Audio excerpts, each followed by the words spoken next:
Say money can't buy happiness? Look at the fucking smile on my face. Ear to ear, baby. You want details? Fine. I drive a Ferrari, 355 Cabriolet. What's up? I have a ridiculous house in the South Fork. I have every toy you can possibly imagine. And best of all, kids, I am liquid. So, now you know what's possible. Let me tell you what's required.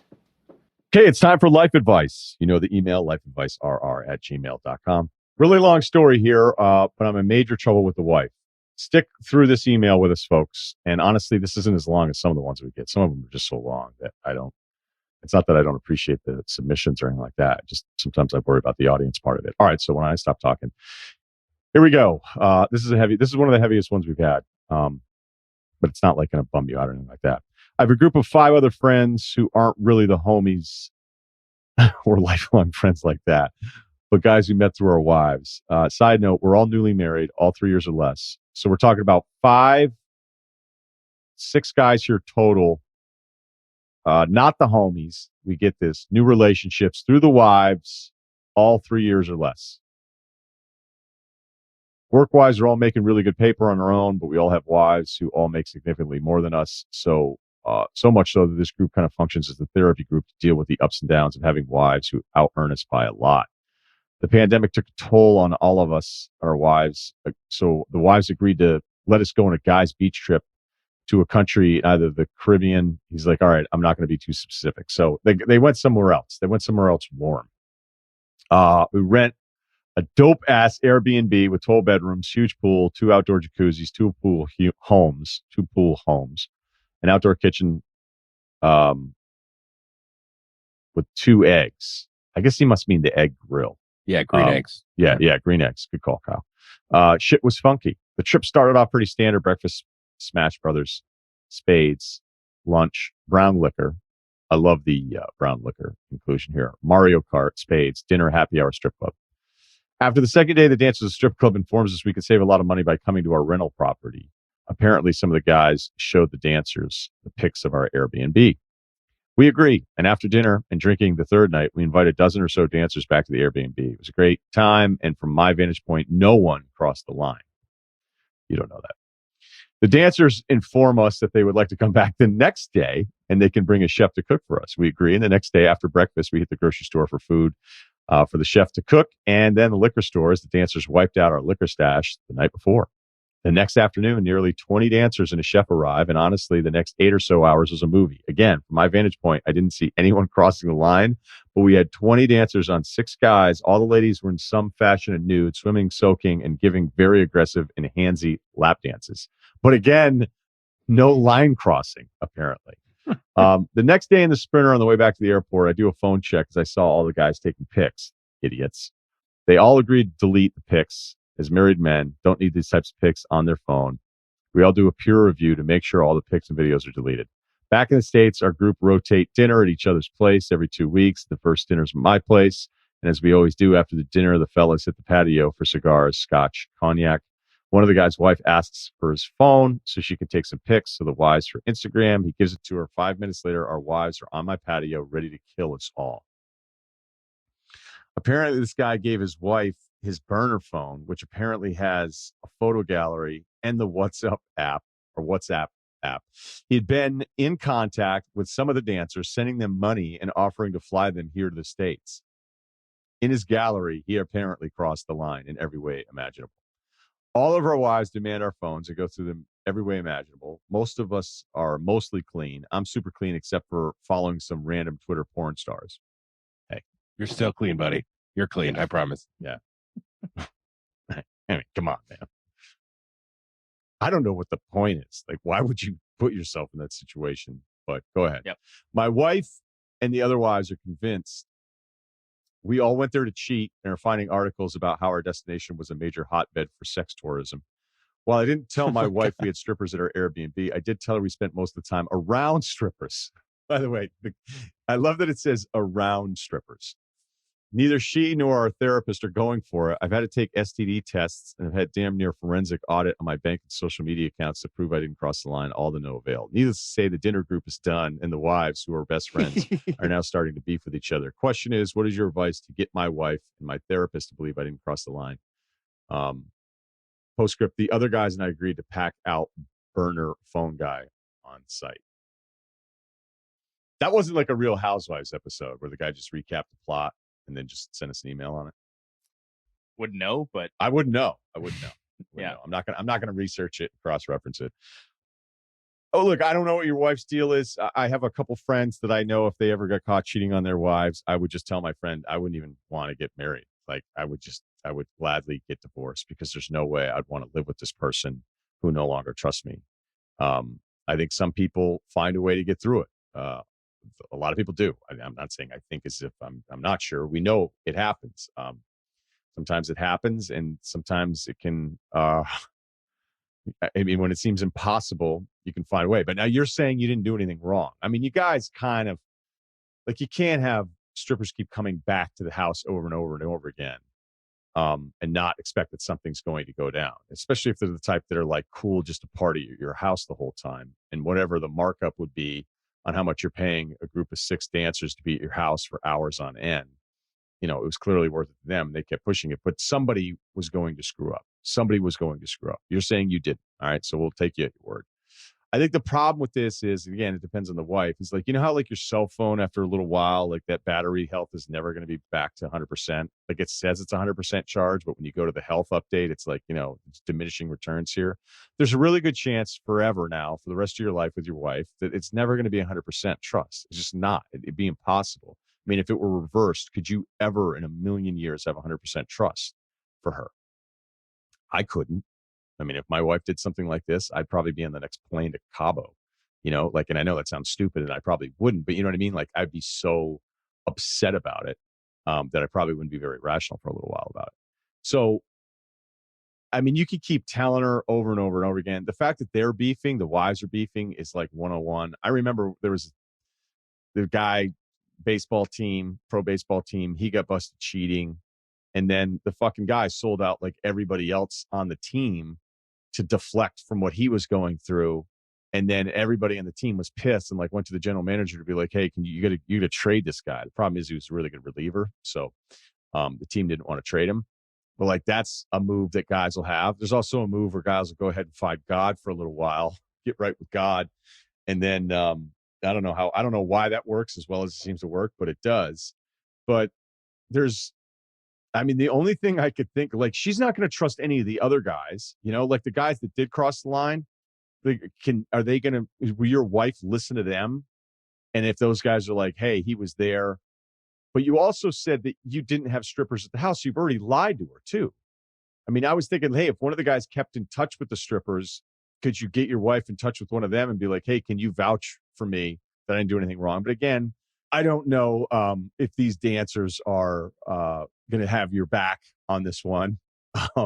I would not make an assumption there that all of a sudden, if you could get in touch with some of the dancers, are like, oh yeah, man, your husband was actually really cool and respectful, because you can't even do that. Like, that's absurd anyway that it was going to happen. But I'm just trying to think out loud for you. But you've already lied to your wife in the first place about we were around strippers. Like, look, they probably expected you guys were going to go to a strip club. They probably didn't think you were going to have 6 strippers be roommates for the entire weekend. So the only thing you can really focus on here is hammering the point over and over and over again that it was the other guys.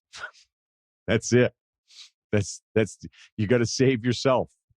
You got to save your relationship. You clearly want it to be saved. You have to say, like, I don't even know those guys that well. It's only like, I only know them through the wives. Like, I want to have a good time. I want to go fishing. Like, I don't even fuck with those guys that way. And yeah, you know what? Like, I'm not going to sell every one of them out, but I'm going to tell you right now, it was those guys and it wasn't me. And if that's the truth, then it's the truth. And so you have nothing to feel bad about it. If it isn't the truth, you're probably going to do it anyway and say it wasn't me and just try to blame everybody else to save yourself, because that's what most of us try to do, save ourselves. So this isn't going to get better anytime soon. And I think even the most forgiving wives, and people do forgive and they move on, and they have families, and the guy learns from the mistake and he never does it again and whatever. But this isn't going to go away anytime soon. There's just no way. There's no way it's going to go away anytime soon. And the idea the guy would keep a burner to have the gallery of pics and all that. I hate guys that do shit like that. You're just like, what the fuck, man? Like, why did you have to do this? And honestly, as you told me the start of this email, I already knew what was going to happen, because there's always one guy in the group that's like the weird, horny guy who can't not like screw it up and have to take pictures and document the entire thing. So good luck with all that. Kyle? Yikes.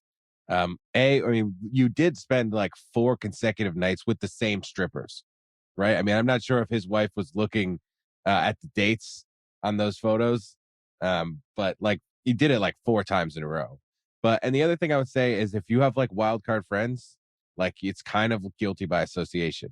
Been in that situation many times. Couple like relationship ruiners, just like the wild card friend comes through with like, randomly 3 girls, and it's like, why are there 3 girls here? Or like, whose fucking underwear is that? It's like, I honestly don't know. I swear to God, I don't know, but you're guilty by association. So if you're hanging out with wild card friends, they're just going to get you into some wild shit sometimes. And like, even though you're innocent and maybe trying to say that it wasn't you and you could feel good about saying that, like those girls weren't there. Your wife wasn't there with you. She doesn't know what you know. She just knows what it looks like. And sometimes that's all that matters.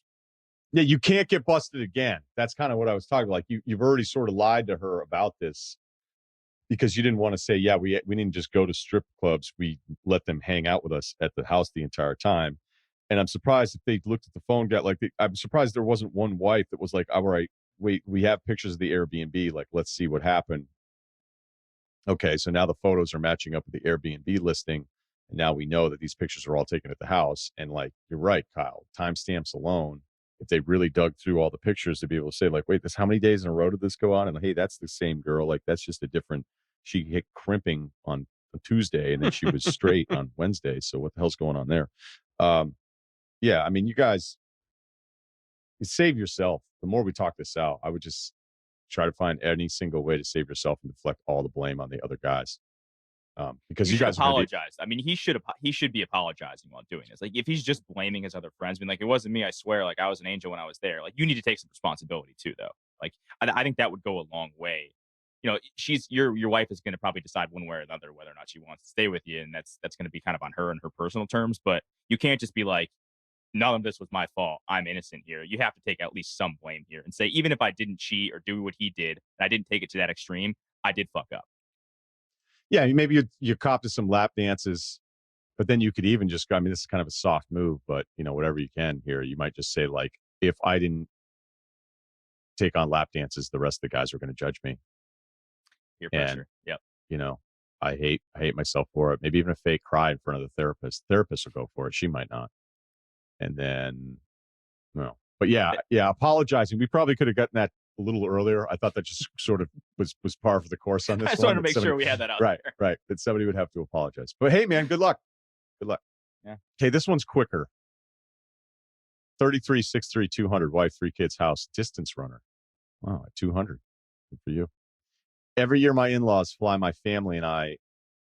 Oh, wait a minute. Wait. Okay. So every year, my in-laws fly my family and all of my wife's siblings. So that's like your wife. She's got brothers, sisters, your whole family, and then every single sibling's entire family. So it's you and then all the kids, the cousins. Good stuff. We go to the same rural beach for a week-long vacation on the other side of the country in Georgia. And it's 2 hours from the closest airport. They do an international trip to an interesting high-demand destination, Italy, Sweden, Vancouver, London, all expenses paid. But the unspoken rule, according to my wife, is that we can't go on the international trip unless we go on the rural beach vacation trip because her family has done that every year of her life, and it's the most important week of the year for her parents.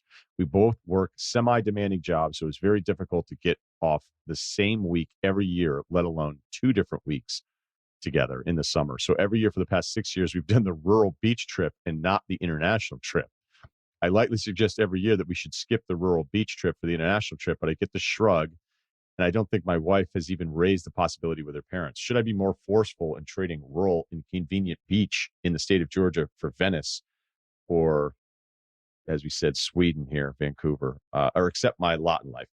All right, so I think these things are really cool. Like we had something like this where it was my mother's side of the family, and we would go to this lake in Vermont, and it wasn't, my family's lake. It was the sibling, type of thing. So it was always a little like, how that can happen where it's like, actually, this is so-and-so's house. So you're invited to come by because it's your kids, but it's not your house and all that kind of stuff, whatever.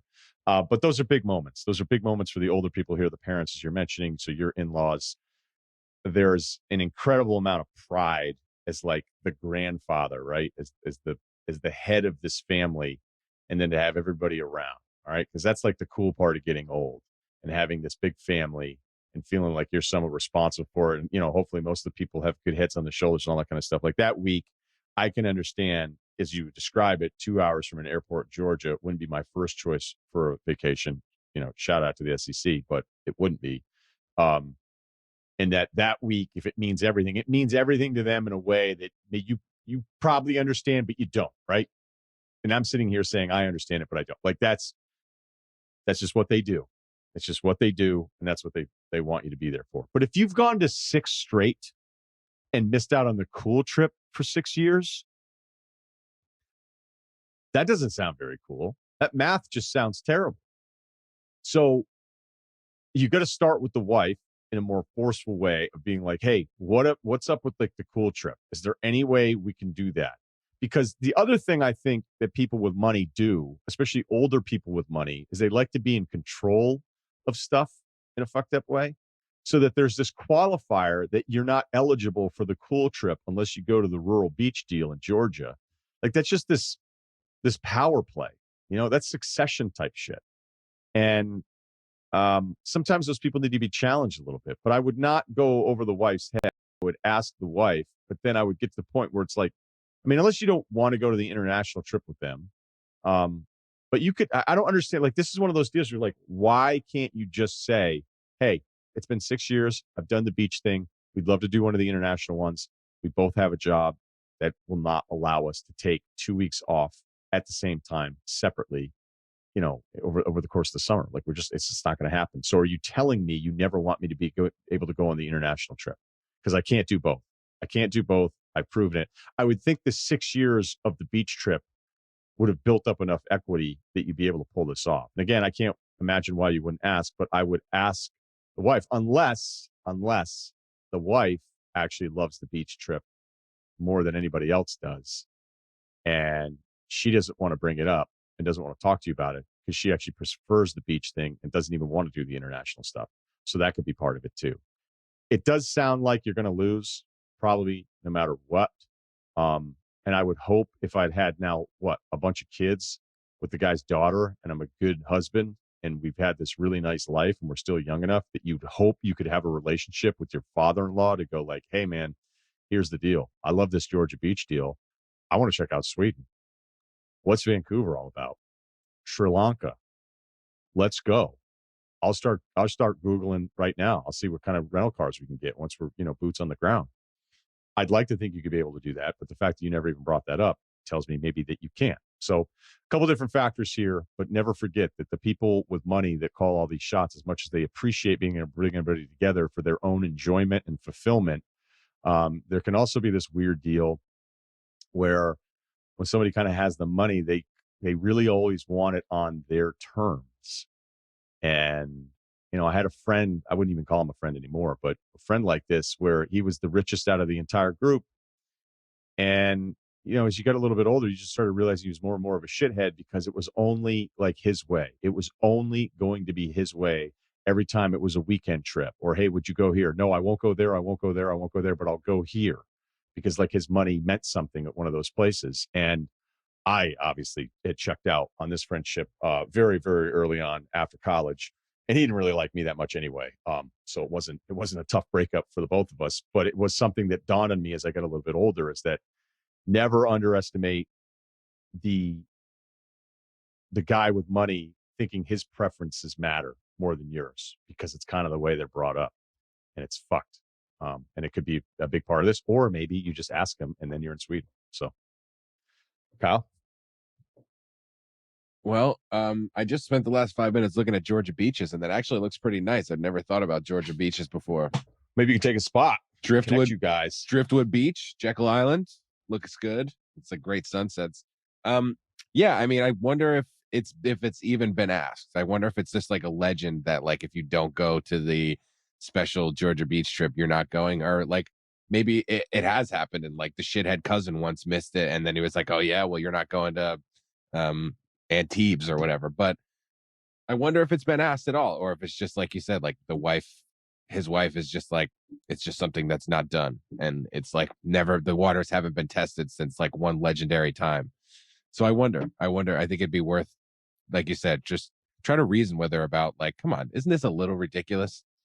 I think that's your best course of action. Otherwise, just, dude, enjoy the Georgia beach and maybe try to go to Driftwood if that's not the one you've been going to.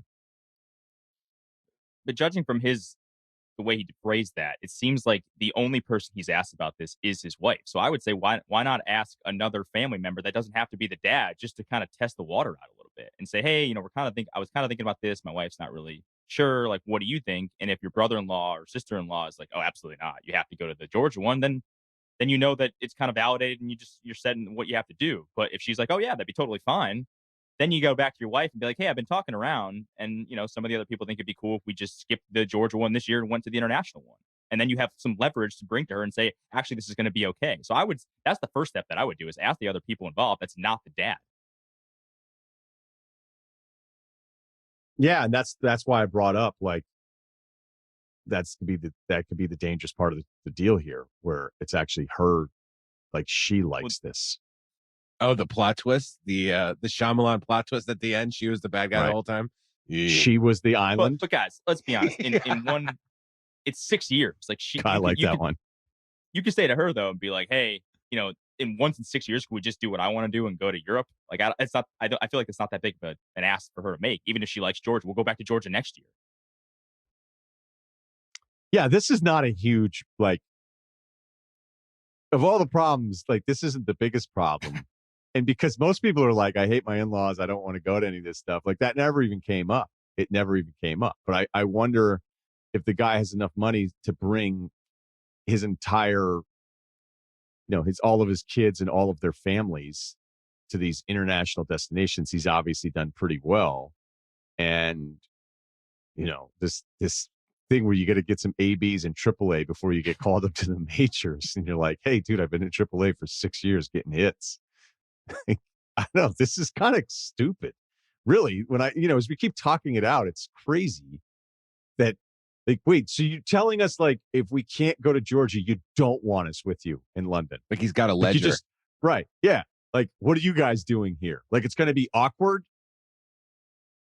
Anytime some of this stuff comes up, we keep talking about more and more. Be like, was this Autumn in New York? Was this the plot to Autumn in New York? Not sure we're fixing anything on this last episode, but we appreciate you listening, as always. Coming up next week, though, we're going to start part 1 of a 2-part series on Muhammad Ali with author Jonathan Eig, Sugar Ray Leonard, and Bob Arum.